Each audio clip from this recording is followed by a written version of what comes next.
gue pengen punya suami gay. Gak masalah kalau dia punya pacar cowok asal dilakukan dengan diam-diam. Kalau misalnya Allah tiba-tiba ngegerakin hati kamu, nih kamu gue kasih nih suami gay, terus dia diem-diem nih, sesuai dengan apa yang kamu tulis di situ, dan ternyata kamu jatuh cinta sama dia, gimana?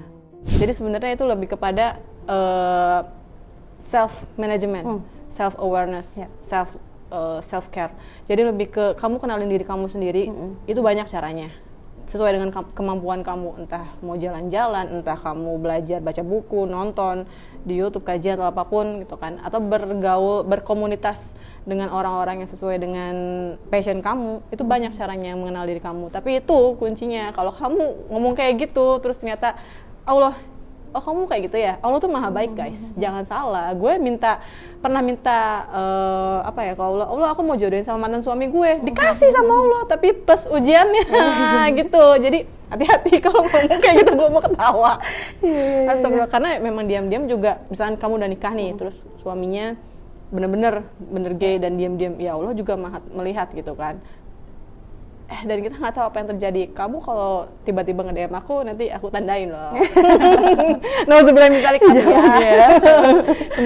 Semoga kamu segera mengenal diri kamu sendiri. Amin. Semoga cepat berjodoh juga. Amin. Karena emang masih nyambung sama komentar yang tadi, dan aku juga cukup relate ya Teh, karena aku sudah cukup berumur dan belum menikah juga, dan memang rasanya pressure dari lingkungan, dari saudara, ataupun misal kayak dari orang tua sendiri yang mungkin emang pengen anaknya menikah gitu ya, itu cukup membebani juga gitu. Jadi mungkin Teteh ada saran mungkin untuk para perempuan-perempuan yang masih single lilah, termasuk aku juga. Aku kalau ditanya, Teteh udah nikah belum? Oh aku sudah pernah menikah, tapi udah cerai juga. Aku jawabnya sekarang seperti itu, se-easy itu, karena memang kenyataannya seperti itu dan nggak ada yang aku sesalin. Even aku menikah dengan mantan gay, aku nggak menyesal, alhamdulillah. Tapi kalau misalkan ada pertanyaan kayak gitu, jadi kamu kapan nikah? Lah ya aku juga nggak tahu kapan meninggal. Aku jadi membalasnya dengan bercandaan juga, supaya aku nggak baper, dan juga berusaha aku minimalisir sendiri, aku mengendalikan diri sendiri. Kalau itu hanya pertanyaan dari orang-orang yang nggak tahu keadaanku, yang nggak tahu sebenarnya situasi aku tuh seperti apa, dan itu hanya pertanyaan basa-basi busuk gitu. Jadi memang kita kalau misalnya dia emang nanya kayak gitu, kita responnya juga, oh iya aku juga nggak tahu, kapan meninggal, atau enggak, wah wallahualam. Jadi memang bisa kita siasatin semuanya gitu, biar nggak jadi beban. Kalau itu tips dari aku gitu. Karena memang kalau misalnya kita, iya ya kapan nikah ya Allah, ya Allah aku pengen resign, aku pengen nikah aja deh. Iya kamu belum tahu aja, setelah nikah juga akan ada ujian baru kan. Memang tapi jadi jalanin aja lah. Ntar juga ketika kamu menjalaninya tetap di track kamu, nanti juga ketemu gitu. Gitu. Mungkin aku juga mau nambahin sedikit ya, karena aku juga relate belajar soal ini deh, soal teori stoikisme. Jadi di situ bilang kalau misalnya kamu tuh kontrol apa yang bisa kamu kontrol aja, which is adalah diri kita sendiri. Karena kita nggak bisa ngontrol orang lain tuh mau ngomong apa, mau bersikap gimana sama kita. Jadi yang bisa kita kontrol adalah diri sendiri. Jadi kalau misalnya emang orang ngomong kayak gitu, nanya-nanyain kapan nikah gitu, pengen banget ngelihat mama kamu mantu misalnya gitu ya, cucu, itu ya pengen punya cucu gitu. Terus itu ya kita harus bisa kontrol diri kita sendiri gitu. It's okay ya, mereka kita anggap angin lalu aja. Mungkin bisa dijawab dengan ya doain aja gitu ya. Bisa kalau gitu. Masalahnya aku nggak anggun ya, jadi aku jawabannya nggak akan kayak gitu. Gitu. Jadi ketawa nih. Apa? Mungkin semoga terinspirasi ya jawaban-jawaban kita ya. Teman-teman kalau misalnya mau sharing-sharing di kolom komentar juga dipersilahkan ya, kita berbagi bersama. Kita paling lagi mungkin di sesi berikut. Iya bisa jadi. Oke. Ada yang komen gini nih di TikTok. Jadi dia bilang gini, tuntutlah dia jika kamu bisa menyadarkan dia surga bagi keluargamu. Apalagi bisa sama-sama menuju ke surganya Allah. Ini kira-kira relate nggak sih sama kisahnya Teteh? Tentu saya tidak. Itu yang harus aku luruskan ya. Makasih Gina udah memberikan statement seperti itu dari komentator, netizen maksudku.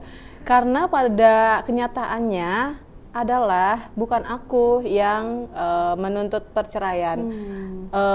Jadi singkatnya, long story short, aku awalnya cerai talak dulu, terus hakim menolak karena aku di situ datang, dia datang dan aku datang, terus aku bilang aku bisa bertahan, aku bersabar, karena waktu itu aku mikirnya aku nggak mau jadi janda, aku nggak mau di usia seperti ini nih aku jadi single lagi, istilahnya seperti itu.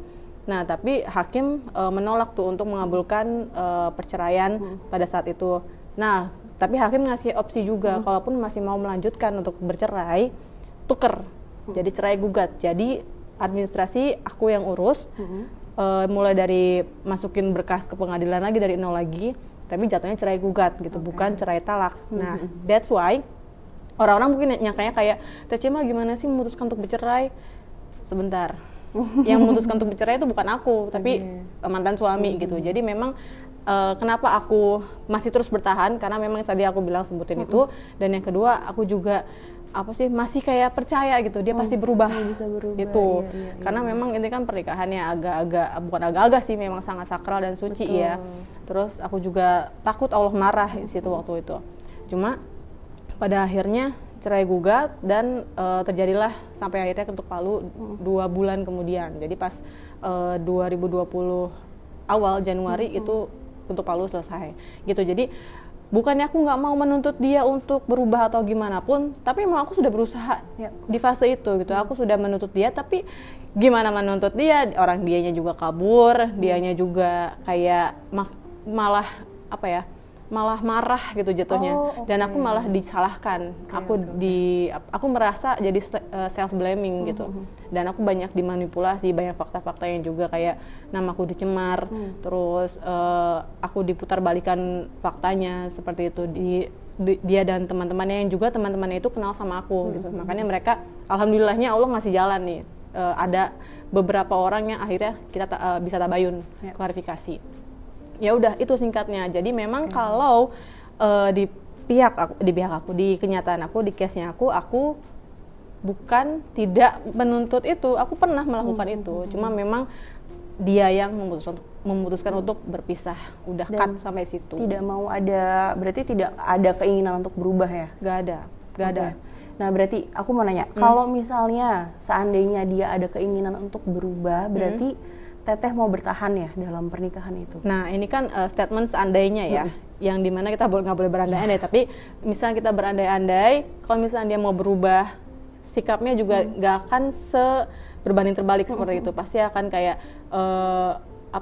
merangkul aku, minta tolong aku, atau minta tolong ke situ kesana kemari bareng gitu. Jadi terus juga jangan dibahas lagi kayak gitu. Dan juga tolonglah cuma kita berdua yang tahu gitu, misalnya kayak gitu. Dan itu aku pasti akan, kalau dia udah open kayak gitu, transparan kayak gitu, ya aku juga pasti akan sebagai istri yang nggak mau untuk bercerai pada waktu itu, ya mau gitu mendampingi gitu, asal dia mau. Jadi dari dirinya dulu, bukan dari kemauanku gitu. Karena kalau misalnya aku terus menuntut dia gini, aku yang capek, orang yang bermasalah dia, kenapa gue yang ngetuk paku ke dia gitu. Jadi emang gitu. sih ya harus sabar, tapi kan sabar juga ada batasnya, dan juga ya harus ada keinginan itu tadi dari diri dia sendiri. Nggak bisa mengharapkan si istri untuk terus ngertiin gitu kan ya Teh ya. Sebenarnya kalau tadi kamu bilang sabar ada batasnya, sabar batasnya kematian sih. Kalau di prinsip aku ya. Okay. Semua kehidupan tuh sabar batasnya kematian. Kalau udah mati berarti udah nggak bisa sabar kan? Bener. Gitu. Jadi pada saat itu emang aku, ya kalau misalnya dibilang sabar ya memang harus sabar. Cuma memang Allah nakdirkannya untuk ngegerakin hatinya, ngekat pernikahan, ya udah gitu. Jadi ya udahlah.